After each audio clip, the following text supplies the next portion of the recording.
Hello viewers, I recently came across this Ali Dawah's video in which he's claiming that he's presenting reaction of his wife on Salima and Khalid's divorce. So Salima and Khalid, they are a social media couple and they make videos together and they're very entertaining, and I'm also saddened by the fact that they are going through divorce. But I really was intrigued by his title because he said that his wife is reacting to Khalid and Salima divorce lesson. I want to react to some of the clips on his video, as well as I'm going to provide my insight as a psychiatrist, also my personal experience going through divorce. So without further ado, let's get started. Here's my friends and got some nasir from them and gone ahead with it. Why am I saying this? Because I have my wife on my right.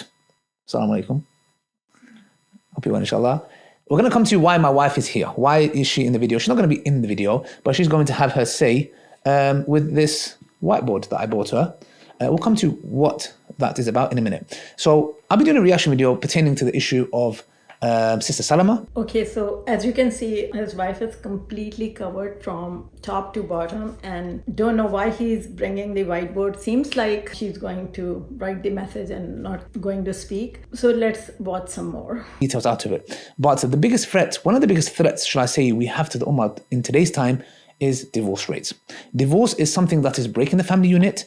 It is destroying households. It has an effect on kids. He is kind of right. I do agree with him. And divorce is not a good thing for family or society. And it is so common in actually America. Around 50% of marriages end up in divorce. And most of the divorces are started by wives. Around 70%. Some studies have shown that it's even 80% of divorces are initiated by their wives. There's a common trend in America nowadays that women celebrate divorce. Not everyone does it, but it is like glamorized. Some of the women, they are throwing divorce parties and getting really nice cakes made and saying that finally divorce is finally over. And I am against it because divorce is end of a marriage. It's loss. It's like failure of marriage. You can say end of marriage. You can say breakdown of a family unit, and we should not be celebrating it. And there is a grief period that follows divorce, and everyone goes through it. So I don't know how someone can celebrate divorce no matter how unhappy you were in marriage. Like, divorce should not be celebrated. And even in Islam, it is allowed and it is permissible, but it's not liked. I don't know if it's makruh or like discouraged, but it's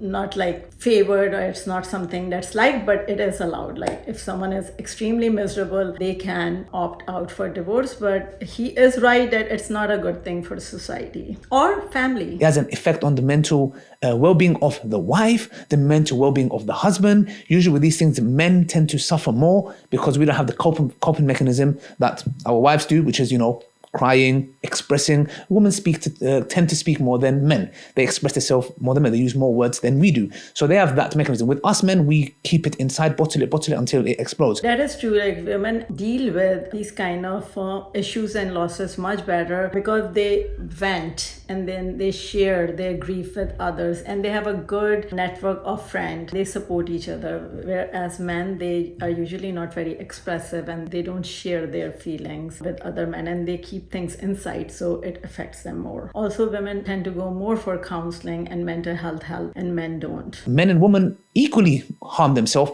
but men take more lethal force, which causes them to end their life. And that is true too. With suicide attempts, actually women are more likely to attempt suicide, but men are more likely to die when they do attempt suicide because they use lethal means when they attempt it. The reason I'm doing this video, and I thought is very, very important that to have the female perspective. As you guys know, on the Bitter Truth Show, we are waiting for female perspective. That's why I clicked on this video. I hope I get it. It's done. I always want to understand the point from a sister's point of view. So that's the reason why I brought my wife into. Are you sure you do? let's find out. She's going to be expressing herself, and that's out of her choice. Not that there's anything wrong with her being on camera, but I don't like my private life. Not that I'm sharing my private life with you guys anyways. But the point is that she's going to be writing some points down, which she may disagree with me, or she might add on to a point. She's going to write it down, and she will present that to me after I have had my take on this matter, inshallah. Okay, so it seems like the whiteboard that he has given to his wife, she's going to write her point of view in there. So I'm pretty sure you guys are thinking, since I'm a feminist and I've made videos on hijab, I'll say something about what's going on here. I'm going to speak up about the elephant in the room, which is that his wife is like covered from head to toe, wearing gloves. Her eyes seems covered too, and she is not even allowed to talk. But I don't have a problem with it, because seems like I believe they live in UK, and it is her choice. She lives in a country where women have rights, and if she didn't want it, she doesn't have to do it. She is choosing to be with him. She is choosing to wear all that. It's her choice, and it's perfectly fine. Maybe there's some pressure or control. I don't know. Maybe he is putting pressure or control, or maybe he isn't. We don't know. I don't want to comment on something I don't know, but I know she is a grown woman she has a right for consent, for choice, and this is her choice, so I don't have a problem. You don't want to see any Muslim couple, for that matter, divorcing, or even non-Muslims, because it affects the society that we live in at large. Seems very, very against divorce, and he's saying that I'll pray that they get back together, but I wouldn't do it for other people, because only they know that we are not in their shoes. We don't know how they were feeling. They have come to this decision. This is their private matter, and I'm not going to just pray for someone to get back together when they have decided to separate. So it's like, it's completely their choice and their life. My energy, I have to protect it. That's why I'm isolated 24/7. People think I have social life. يا ريال أنا ما أطلع من البيت لأن ما في جزء من سلامة أنا أشرد منه. People can't sit with themselves because they're scared. They don't want to face themselves. I've been there. في هالمرحلة في حياتي it's necessary and I just sit with myself and I know who I am. بالعكس بيكسب كتير إنسان اللي بيقعد مع حاله، اللي بيعرف يعني يقعد مع حاله ويفكر هو شو بحب. So guys, we've watched that video with my wife, as you can see, inshallah. There's a few things that I want to mention, subhanAllah, to you guys. So a lot of us, we look at these public figures and we have this dream world that we set for ourselves. You know why? Because we want. The reason we project that is because this is something we want to believe. We want to believe that marriage is all hunky-dory, happy. No, this is true. Actually, unrealistic expectations is one of the reasons for divorce, but it is not one of the top reasons, but it is one of the reasons. That my wife is not happy and she's been oppressed. Yeah, it's good. You know why? Keep it. We don't need to evil eye. We're not happy at all. It's all good. No problem. You know why? I don't need that from you guys. Alhamdulillah. So he's saying a couple of things, and a couple of things are right, and they are partly right. It's okay. I feel, and I'm pretty sure all of you know too, that social media is the fakest thing out there. Do not believe anything you see on social media. People are portraying completely artificial image of their life. No one is showing their failures. Some people do, but very, very rarely. Everyone is just glamorizing their life, and this is actually not true. And then the second thing he is talking about is evil eyes, and he will mention it in great detail. Evil eyes can be true. I've heard, like, in Islam we do believe in evil eye, but sometimes some people just live in fear. So I do have a friend who was married to at that time, and her husband was very rich and they were doing really well, like financially, and she would not post anything because she was always afraid of evil eyes. But she did end up getting divorced even after not posting anything because she was so afraid. And then now the husband has second wife, and she posts every single thing of their like vacation, of all the luxuries they have, and they are very happy together. I don't know how evil eye apply to over there, but I do know a lot of people do talk about evil eyes, and it can be true. So we have to be careful, but at the same time, I just don't feel we should be living our life in fear. Watching you, whatever it is, yeah. If we lived in today's time, don't tell your followers, yeah. Don't tell your neighbors. Don't tell your brothers. Blood. Yes? Do not tell them. Why? Because, brothers and sisters, envy and jealousy and hasad, these things are real. When you expose yourself to the people, it is bound to have an effect. The Prophet, peace be upon him, said the evil eye is haqq. Like in Islam, it is there, but again, we should have a balance. Like, don't post every single thing, especially about kids. I always worry about bragging about kids. People do it a lot, but I also worry about evil eyes. So do it if you really want to do it. Keep it a balance, a healthy medium. But some people are just live in fear and don't post anything, and some people post everything, and I don't see like them getting any kind of evil eyes. But of course, I really don't know. It may be possible. To the graves and he said, do you know how many people are dead in their graves because of evil eye? So point number one, which can harm your marriage, is what?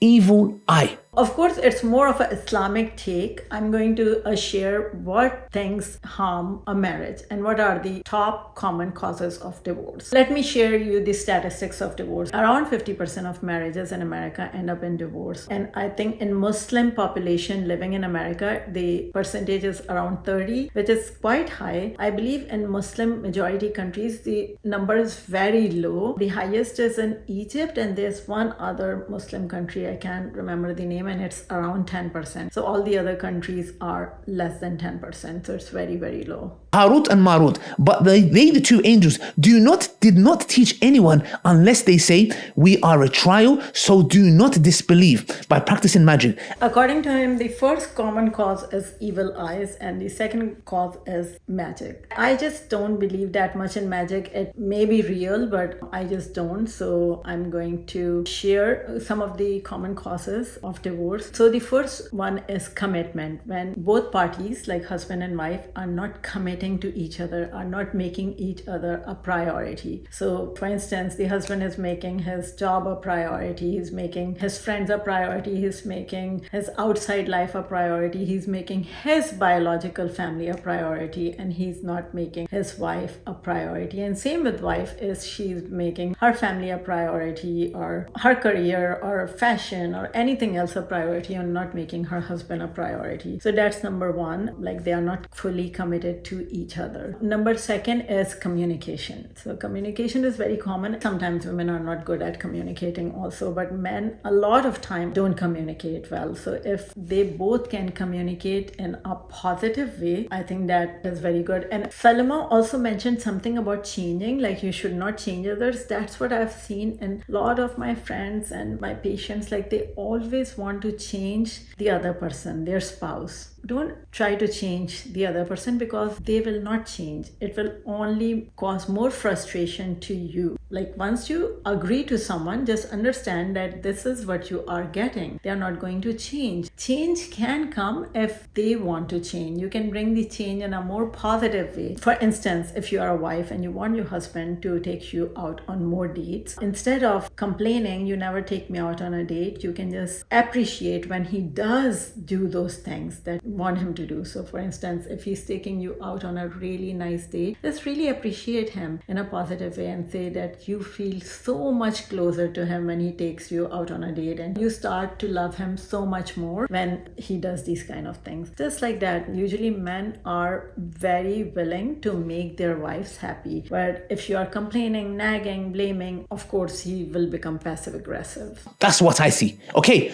now I don't know the inner dynamics of your marriage, what happened, I don't know. And yes, in the video you said that, I can't change people, but I can change people. Meaning, if you cannot change somebody's personality, then you replace them. This is another, which I don't know if you're going to disagree with me or not, please, you can voice it on your whiteboard, inshallah, yeah? And that's by her choice, yeah? I don't want people to say, you're forcing her, she's not allowed to speak, etc. You have a right to speak if you want to, yeah?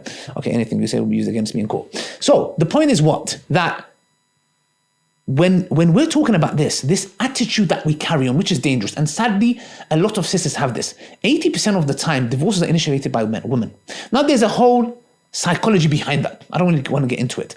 However, this attitude of Amazon Prime, fast cars, fast hand dryers, fast food, Amazon Prime, I like it, I don't like it, I send it back. And I'm not saying the sister done that. This, I don't agree with it, because a lot of time people think that divorces happen like that. Yeah, breakups may happen like that when someone in a boyfriend-girlfriend situation, but when people are married, they don't make these hasty decisions, typically. But in a lot of marriages, women don't make hasty decisions like like this, that they just wake up one morning and say, oh, I'm bored and I'm filing for divorce. No, they give chances after chances after chances. And then there's no change in the husband, or there's no improvement, and they get disappointed, they build resentment, and then it just piles up, and then that lead to divorce. And he's very right. Like I said, we cannot change other people, but very few people understand that, accept the other person exactly how they are. And if you want a change to happen, don't tell them to change themselves. If they do something good, appreciate them a lot and tell them how good it made you feel. Also, one other thing you can do, if you want your husband or wife to do something and that they are not doing, just ask them very positively that I really want to go shopping. Will you take me shopping? It makes me so happy. That's it. Just tell them your wishes. And if they don't do it that day, maybe like 1 month later, say it again without complaining or nagging. Just stay very positive. Like I've said, most husbands do love to make their wives happy because they just feel like more masculine, that they are doing something for their family, they are providing, especially if the wife is appreciative. So I'm usually always taking a women's side, but in this, since I have seen so many, like my friends, my patient, everyone around me, I've seen that. I do agree that wives can be more appreciative of the husbands, and it can really help this marriage situation, and it can make the husbands become a better man also. If you just communicate better and stop trying to change the husband. You knew who you are picking while you were getting married. People do change. Like when you come close to someone, you understand their negative things, but then you see their positive things too. Just understand the other person is not going to change a whole lot just by nagging. Nagging is not going to do anything. It makes a man get more defensive and more passive aggressive, so he doesn't even do the things you want him to do, and that's why things just go downhill. And that's why a lot of time divorces happen because of this, and there are other reasons too. So communication style, a lot of other times. So I said what women are doing wrong, but what men are doing wrong, I want to actually state that too. What men usually do is that before marriage or during early stages of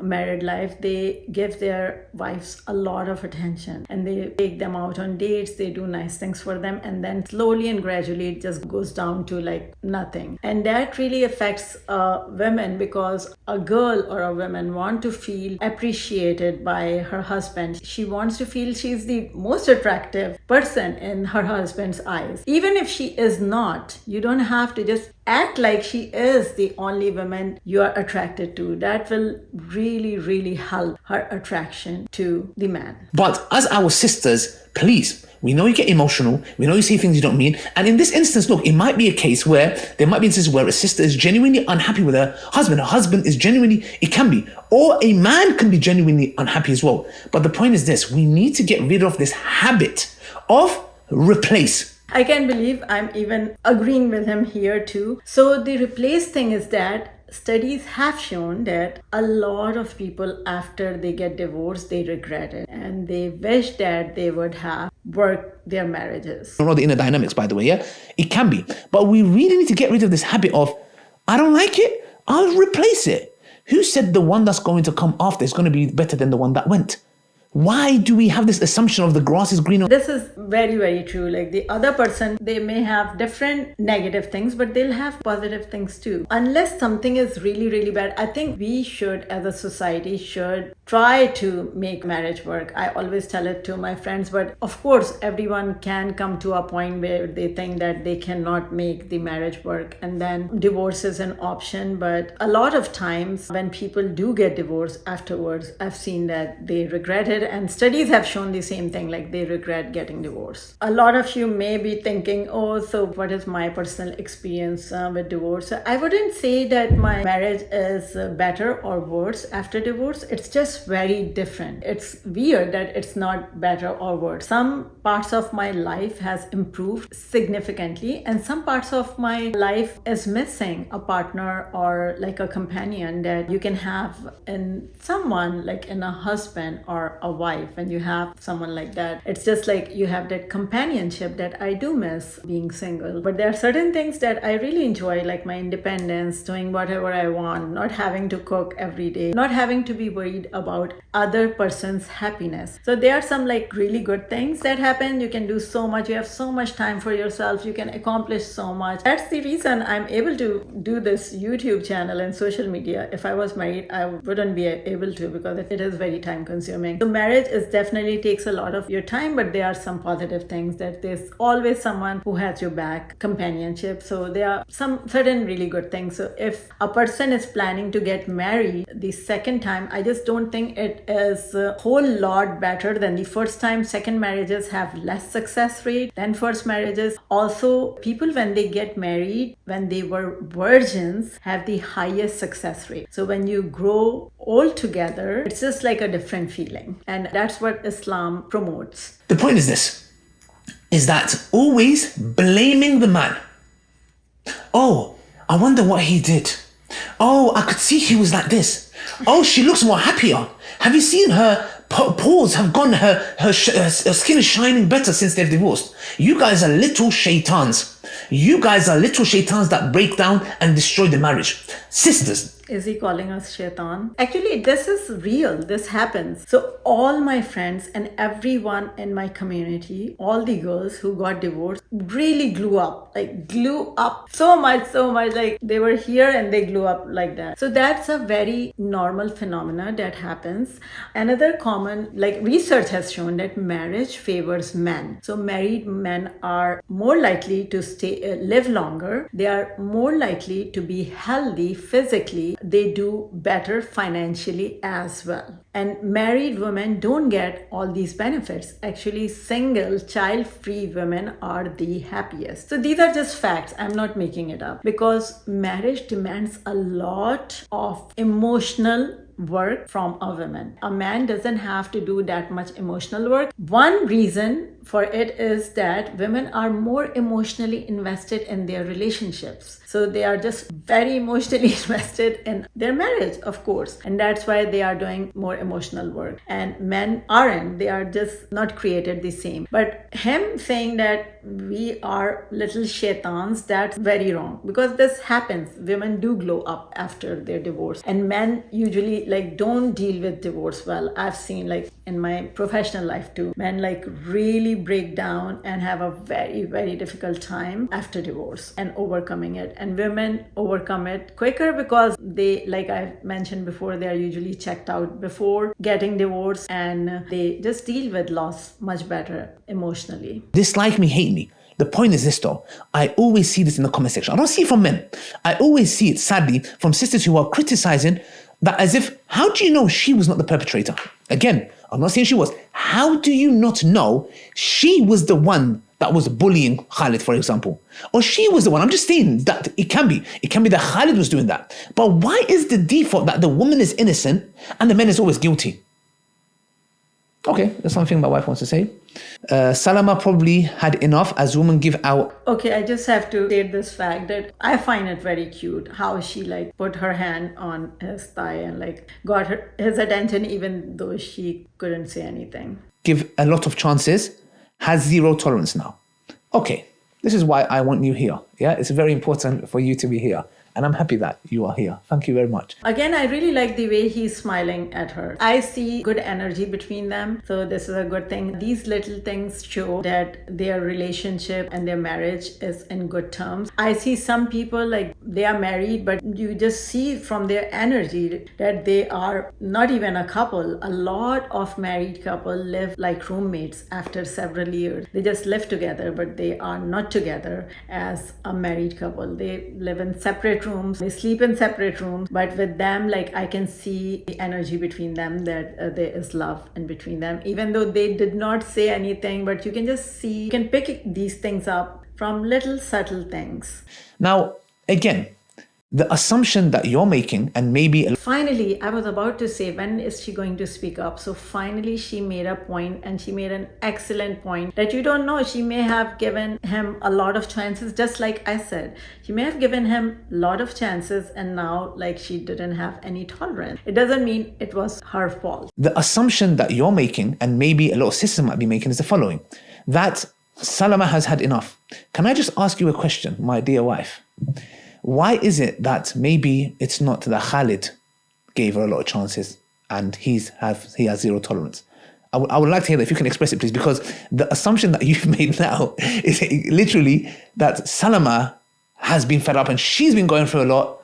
And that's exactly the point I mentioned. So can you please just vocalize to me? I just don't think Khalid had enough. And I'm saying it, maybe he had, but I'm saying it for majority of couples. 70 to 80% of divorces are started by women for a reason. Men are usually happy in their marriages because they are getting a lot from their marriage, and women are not getting that much from their marriage, and that's why they decide to end their marriage. It's ending a marriage, like for me, like decision of divorce was the most difficult decision of my life, and I dragged it for years. I think it must have taken me 10 years to finally completely decide. Like I took way longer. Not everyone take that long. So it took me really long, and a lot of women, it does take them several years or at least few years.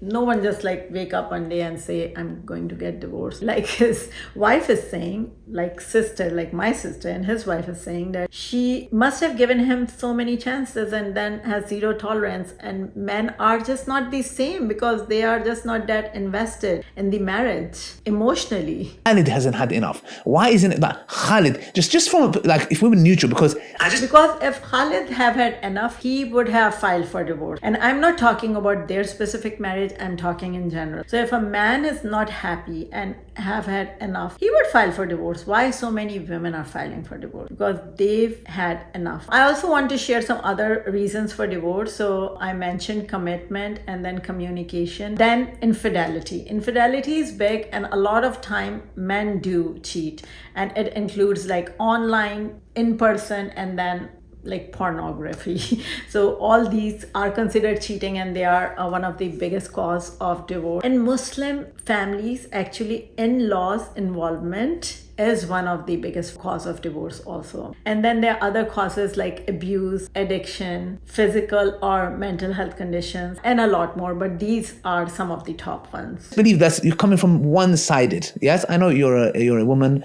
and you can be something emotional. So I want to share the whiteboard, how his wife is using whiteboard. I actually bought this whiteboard for my YouTube videos, but I just used it in two. So this is the perfect time to use it. Sorry for my lighting. This is the only way I could show you by removing my lighting. Otherwise it was causing a glare. So there's a very important thing I want to discuss, and it's more about psychology. How men have like their own, they say, oh, we are wired like that. We are wired to cheat, and we are wired to be polygamous, and all those things, how they blame nature and never take accountability. This is something women are wired, and a lot of you may not like it, but this is reality. So this is the attraction level for females and males, and unfortunately attraction level for a woman, for her man, when she starts living with him, plummets very drastically and very quickly. So this is like in 2 years, this is first year how it started so high,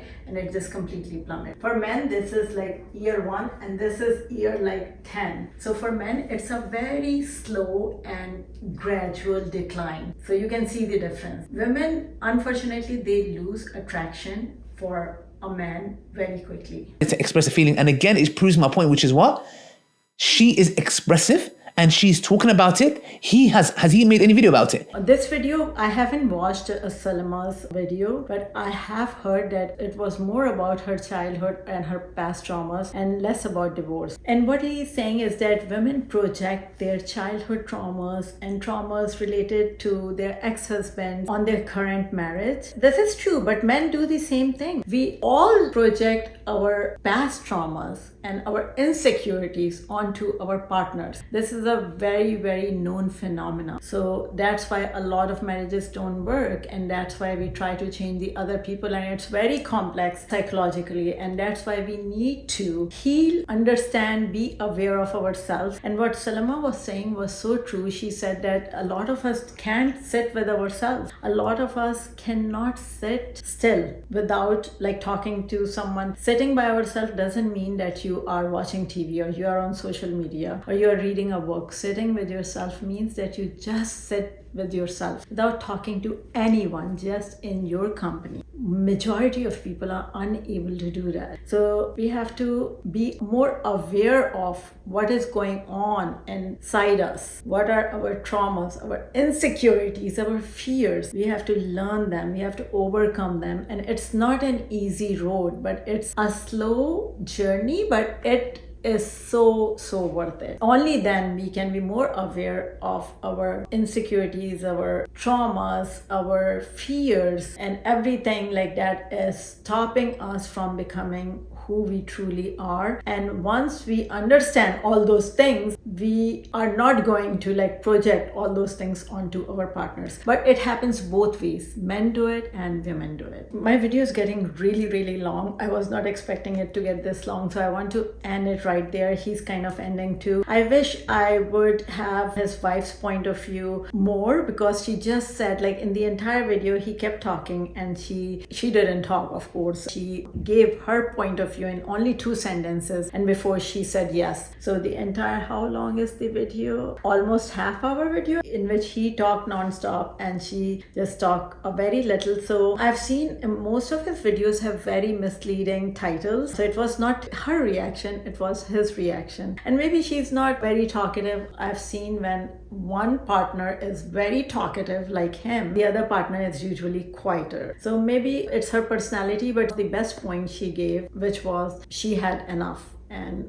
we just like, she had zero tolerance at that time, which is a lot of women do. He ended the video with like hadith in which it says that Prophet Muhammad said there are more women in hell when he went to hell. So I just like, we will have separate discussion about hadith, but this is very common in Muslim society that we shame our women and we think we are guiding them and we are teaching them, but we are not. Please stop shaming your daughters, sisters, wives, mothers. Okay, please stop it. It's not doing anything productive. You can guide them. If you want a change to happen in someone, you can become a positive role model for them. That's the best way to bring change on someone who's very close to you. The other way is just appreciate the good things they are doing. You can guide them by telling them what is right, what is wrong, but stop shaming women. Stop telling them they'll go more to hell and things like that. Okay, so I will end my video here. I always love to hear your comments, your opinions. Please bring those on, and I really appreciate to all of those who support me and